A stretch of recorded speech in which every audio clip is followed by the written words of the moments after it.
Welcome to this edition of Northwest Real Estate Forum. I'm your host, Patricia. Our mission is to bring you experts and relevant topics that will help you understand the art, science, and timing of real estate, because after all, your home is your biggest asset. Joining me today is Kimberly Brangwin of Coldwell Bain. Kimberly has been in the real estate business for over 25 years.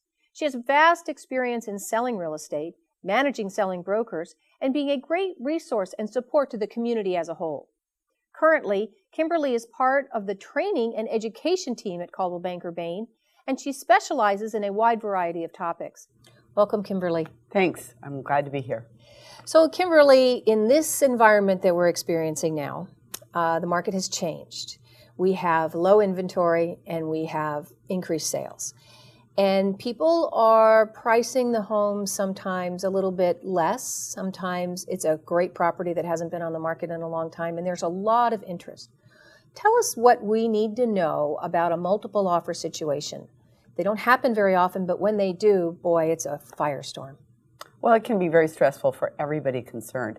And I think that's really one of the first things that the broker wants to make sure and cover with their client, we're talking about the seller in this case, is what is the process? I mean, as you said, no one should count on a multiple offer situation when they list a home, but they should be prepared for it. Like many of the extenuating circumstances, they should have that conversation with their client, how they want to handle it. And the first piece of advice I'd say is, it's not just about the money.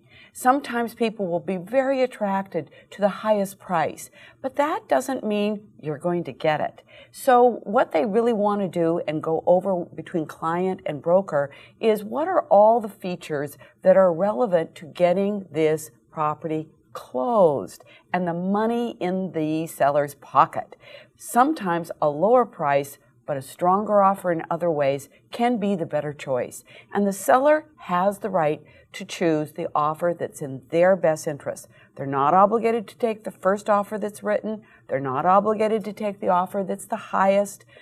They are obligated to not discriminate in the ways that are clear for fair housing. But beyond that, really the seller is in the ballpark in terms of, what do we call it? They're in control. They're in control. Thank you very much. They're in control. So what happens, and I think, your point about price is very well taken. It's not necessarily the highest priced. It might be closing on a better time. It might be a more financially secure buyer, things like that. But just what happens when the first offer comes in and then the agent or the broker gets the word, well, we're writing another offer, and then she gets the word about the third offer. How does the broker have to deal with those multiple brokers on the other side? Well, before that even happens, I think it's important to have a discussion of, do you want to put in the agent remarks that the seller is only going to review offers after a certain point?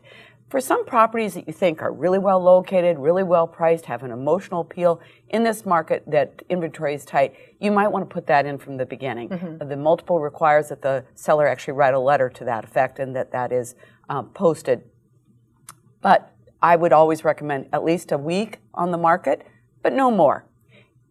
However, sometimes you didn't have that. It's a surprise. It's a surprise, as you said. So I think then you want to have a conversation with your client. Do they want you to tell other potential buyers that there are competing offers? Sometimes that can push a buyer away. So it's not to say that there's only one process. You would just want to have the conversation. Sure, I, as my representative, I want you to tell everybody there's other offers. I want you to tell them what those offers are. The people representing the buyer aren't going to like that. So they're not going to like that their price has been disclosed. And we're going to cover that buyer situation. So let's cut this off. We're going to take to part 2, and we're going to cover what does a buyer need to know on a multiple offer situation. Okay. Thank you so much, Kimberly. Okay.